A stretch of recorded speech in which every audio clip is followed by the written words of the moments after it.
സാഭിമാനം സാഹിത്യനഗരം.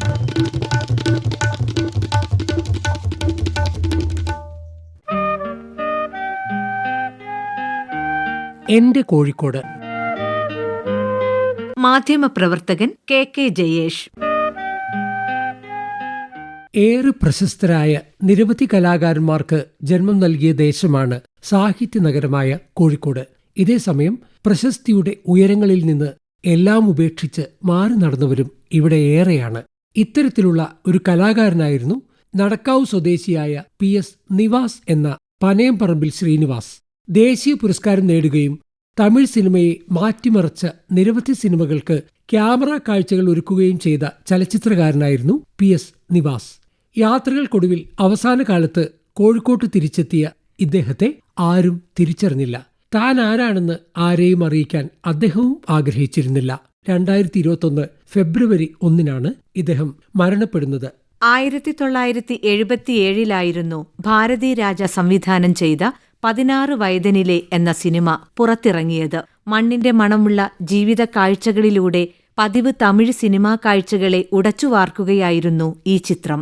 അതിഭാവുകത്വത്തിന്റെ തടവറയിൽ നിന്ന് തമിഴ് സിനിമയെ മോചിപ്പിച്ച ചിത്രത്തിലെ കമൽഹാസന്റെ ചപ്പാണിയെയും രജനീകാന്തിന്റെ പറട്ടയെയും ശ്രീദേവിയുടെ മയിലിനെയും ജനം ഏറ്റെടുത്തു. ചരിത്രവിജയം നേടിയ ഈ സിനിമയുടെ ക്യാമറ കാഴ്ചകൾ ഒരുക്കിയത് PS നിവാസ് ആയിരുന്നു. കിഴക്കേ നടക്കാവ് പനയംപറമ്പിലാണ് നിവാസ് ജനിച്ചു വളർന്നത്. ദേവഗിരി സെന്റ് ജോസഫ് കോളേജിൽ നിന്ന് ബിരുദവും മദ്രാസിലെ അടയാർ ഫിലിം ഇൻസ്റ്റിറ്റ്യൂട്ടിൽ നിന്ന് ഫിലിം ടെക്നോളജിയിൽ ബിരുദവും സ്വന്തമാക്കി. അശോക് കുമാറിന്റെ അസിസ്റ്റന്റായിട്ടായിരുന്നു സിനിമാ ജീവിതം തുടങ്ങിയത്. 1975 ബാബു നന്ദൻകോടിന്റെ സത്യത്തിന്റെ നിഴലിലൂടെ സ്വതന്ത്ര ക്യാമറാമാനായി. 1976 ശ്രീകുമാരൻ തമ്പി സംവിധാനം ചെയ്ത മോഹിനിയാട്ടത്തിലൂടെ അദ്ദേഹത്തിന് ഛായാഗ്രഹണത്തിന് ദേശീയ പുരസ്കാരം ലഭിച്ചു. ദേശീയ പുരസ്കാരം പക്ഷേ നിവാസിനെ മോഹിപ്പിച്ചില്ല. പുരസ്കാരം സ്വീകരിക്കാൻ പോലും താൽപര്യം കാണിക്കാതിരുന്ന ഇദ്ദേഹത്തിന് സംഘാടകർ അവാർഡ് തപാലിലൂടെ അയച്ചു നൽകുകയായിരുന്നു. മോഹിനിയാട്ടം കണ്ട് ഇഷ്ടപ്പെട്ടാണ് ഭാരതി രാജ 16 വയതിനിലെ എന്ന ചിത്രത്തിന്റെ ക്യാമറ നിവാസിനെ ഏൽപ്പിക്കുന്നത്. സുധാകർ, ശ്രീനിവാസൻ, വിജയൻ, രാധിക തുടങ്ങിയവർ വേഷമിട്ട ഭാരതി രാജയുടെ കിഴക്കേ പോകും റെയിൽ എന്ന ചിത്രത്തിനും നിവാസ് ക്യാമറ ചലിപ്പിച്ചു. തമിഴ് പ്രേക്ഷകരെ അത്ഭുതപ്പെടുത്തിയ മറ്റൊരു ചിത്രമായിരുന്നു ഭാരതി രാജയുടെ സിഗപ്പ് റോജാക്കൾ. സൈക്കോ കില്ലറുടെ കഥ പറഞ്ഞ ചിത്രം കമൽഹാസന്റെ അതിഗംഭീര പ്രകടനത്താൽ ശ്രദ്ധേയമായി. ശ്രീദേവിയായിരുന്നു ചിത്രത്തിൽ നായിക. ഈ ചിത്രത്തിന്റെ കാഴ്ചകൾ ഒരുക്കിയതും നിവാസായിരുന്നു. സിഗപ്പ് റോജാക്കൾ ഹിന്ദിയിൽ രാജേഷ് ഖന്ന നായകനായി റെഡ് റോസ് എന്ന പേരിൽ റീമേക്ക് ചെയ്തപ്പോൾ ക്യാമറയ്ക്കൊപ്പം അതിന്റെ രചനയും നിവാസ് നിർവഹിച്ചു. മലയാളത്തിലെ ഹൊറർ സിനിമകളിൽ മുമ്പിൽ നിൽക്കുന്ന സിനിമയാണ് ലിസ. ഇതിലെ ഭയപ്പെടുത്തുന്ന കാഴ്ചകൾ അതിഗംഭീരമായാണ് നിവാസ് ക്യാമറയിൽ പകർത്തിയത്.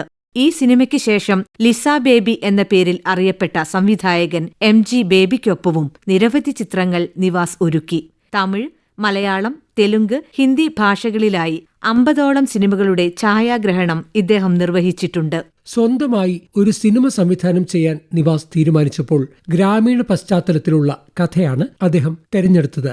ഭാരതി രാജ തിരക്കഥ രചിച്ച കല്ലുക്കൾ ഈറം എന്ന സിനിമ തമിഴ്നാട്ടിലെ ഒരു കുഗ്രാമത്തിൽ ഷൂട്ടിങ്ങിനെത്തുന്ന സിനിമാ സംഘത്തിന്റെ കഥയായിരുന്നു പറഞ്ഞത്. ഭാരതി രാജ തന്നെയായിരുന്നു സിനിമയിൽ നായകനായത്. നിഴൽ തേടും നെഞ്ചങ്ങൾ, സെവന്തി തുടങ്ങിയ സിനിമകളും അദ്ദേഹം സംവിധാനം ചെയ്തു. ഏറെക്കാലം മദ്രാസിലായിരുന്ന ഇദ്ദേഹം സിനിമയുടെ ലോകം ഉപേക്ഷിച്ച് ഒടുവിൽ ജന്മനാട്ടിൽ തിരിച്ചെത്തി. ഈങ്ങാപ്പുഴയിൽ ഒരു വീട് വെച്ച് ശ്രീനിവാസ് എന്ന പേരിൽ ആരുമറിയാതെ ഏകാന്തവാസം നയിക്കുന്നതിനിടെയാണ് രക്താർബുദ ബാധിതനാവുന്നത്. ആശുപത്രിയിൽ ചികിത്സയിൽ കഴിയുമ്പോഴും താൻ ആരാണെന്ന് വെളിപ്പെടുത്തേണ്ടതില്ലെന്ന നിലപാടിലായിരുന്നു ഈ അതുല്യ പ്രതിഭ. സാഭിമാനം സാഹിത്യനഗരം.